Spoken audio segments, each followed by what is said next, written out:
এত বড় বাড়িতে একা থাকা সত্যিই কষ্টের, ভয়ের। বিশেষ করে বাবা মা অফিসে চলে যাওয়ার পর। তখন আরিয়ার কাছে বাড়িটা মরুভূমি। উপর নিচ মিলিয়ে অন্তত 7টি ঘর আছে আদ্যিকালের এই বাড়িটাতে। মাত্র 3টি কাজে লাগে।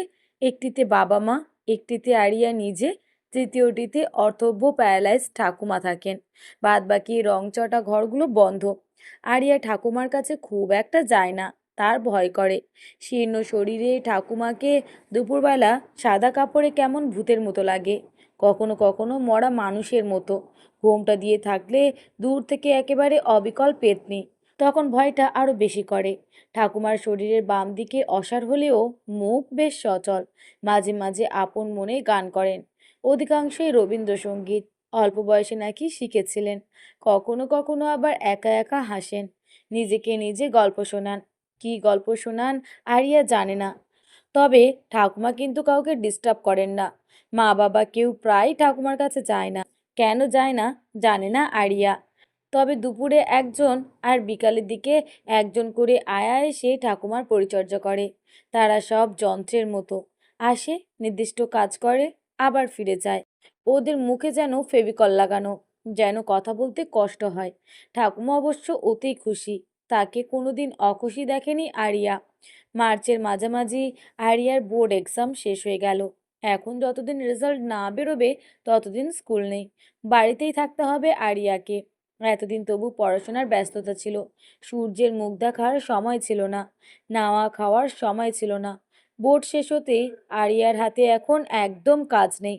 প্রেশারের পড়াশোনা নেই, ছুটে ছুটে টিউশন যাওয়া নেই, টিচারদের বকুনি নেই, বাবা মায়ের চিৎকার নেই।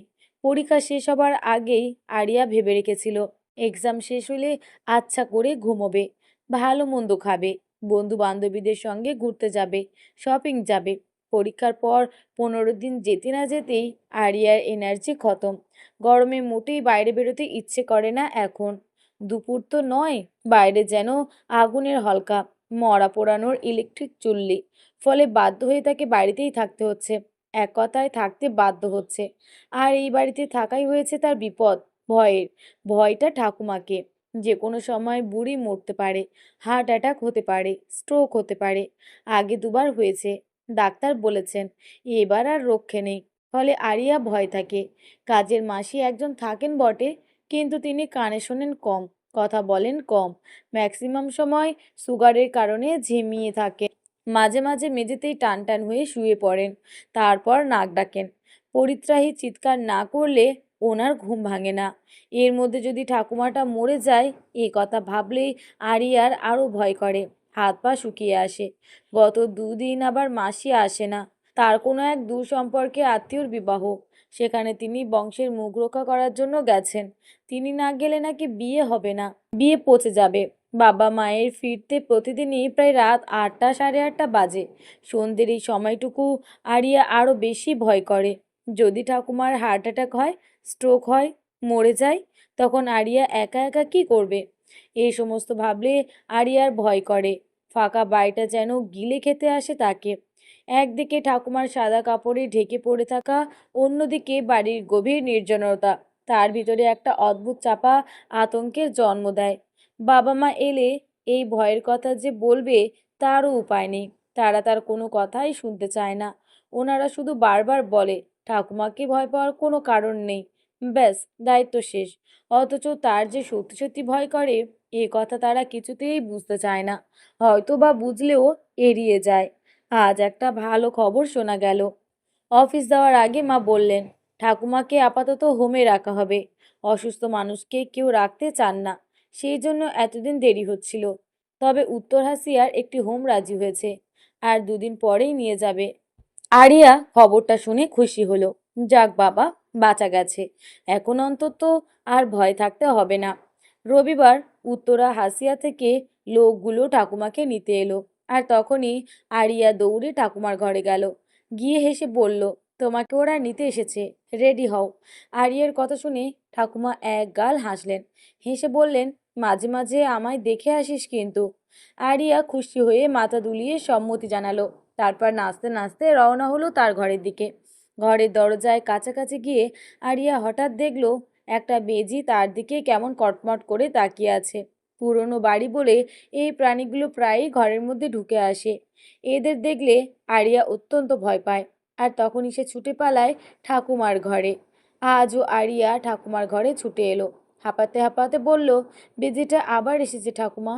ঠাকুমার ডান হাত বেশ সচল, একটা মোটা বেতের লাঠি থাকে তার কাছে, সেটাই সে মেঝেতে দুই তিনবার ঠকঠক করে, শব্দে নেউল ঊর্ধ্বশ্বাসে পালায়। আরিয়া আশ্বস্ত হয়, কিন্তু আজ তার মনে আর এক নতুন ভয় উদয় হয়। ঠাকুমা চলে গেলে সে কার কাছে দৌড়ে আসবে? কে লাঠি ঠকঠক করে ভয়ঙ্কর প্রাণীটাকে তাড়াবে? একা বাড়িতে নেউল দেখে সে যদি ভয়ে অজ্ঞান হয়ে পড়ে যায়? এবার সে ভাবল, যখন সে বেজি থেকে বাঁচতে দৌড়ে ঠাকুমার ঘরে গিয়েছিল, তখন তো তার ভয় করেনি, একবারও মনে হয়নি ঠাকুমা পেতনি। বরং তখন মনে হয়েছিল ঠাকুমার ঘরখানা নিরাপদ আশ্রয়। ওখানে গেলে বেজি, টিকটিকি, আরশোলা এরা কিছুই করতে পারবে না। আরিয়া এক নতুন অজানা ভয়ঙ্কর ভয় নিয়ে ধীরে ধীরে নেমে আসে নিচে, যেখানে ঠাকুমার জন্য গাড়ি অপেক্ষা করছে। বাবা মা কথা বলেছেন তাদের সাথে। আরিয়া এসে মায়ের একটা হাত ধরে, তারপর টানতে টানতে নিয়ে আসে নিজের ঘরে। অনেকক্ষণ চুপ করে বসে থাকে মায়ের সামনে, তারপর বলে, মাগো, ঠাকুমাকে হোমে দিও না। ঠাকুমা চলে গেলে তখন অনেক বেশি ভয় পেলে কার কাছে গিয়ে দৌড়াবো? ফাঁকা বাড়িতে উনি যে আমার শেষ অবলম্বন, মা। এই সময় হোমের ছেলেগুলো দুমদাম করে উপরে উঠে এলো। লোকগুলো বলশালী, তাদের হাতে ট্রেচার। এ দেখে আরিয়া আরো অনেক ভয় পেয়ে গেল। এরপরে টিকটিকি বেজি দেখলে কার কাছে গিয়ে দৌড়াবে সে? একা থাকলে ভয়ে তো মরেই যাবে। যদি তখন বেজি তেড়ে এসে কামড়াতে চায়? সে আর ভাবতে পারল না। এক নতুন অজানা ভয়ে তার হাত পা শক্ত হয়ে আসে, কাঁপতে থাকে থরথর করে। লোকগুলো ট্রেচারে ঠাকুমাকে তুলে নামিয়ে নিয়ে গেল নিচে। আরিয়ার চোখের সামনে দিয়ে সে কিছুই বলতে পারল না, বসে বসে কাঁপতে লাগলো। তারপর মায়ের বুকে মুখ লুকালো। 1 মিনিটও হয়নি, হঠাৎ সে মায়ের বুকের ভিতর থেকে চিৎকার দিয়ে উঠল, ঠাকুমা, ঠাকুমা, দেখো, বেজিটা আবার এসেছে। বলেই সে মাকে ঠেলে ফেলে ঠাকুমার ঘরে দৌড়ে এলো, চিৎকার করে ডাকতে লাগলো, ঠাকুমা, ঠাকুমা, বেজিটা আবার এসেছে। এসে দেখলো ঘর একেবারে ফাঁকা, শুধু পড়ে আছে একখানি সাদা কাপড়। আর তখনই সে আরো জোরে চিৎকার দিয়ে জ্ঞান হারিয়ে পড়ে গেল মেঝেতে। অনেকক্ষণ পরে জ্ঞান ফিরল।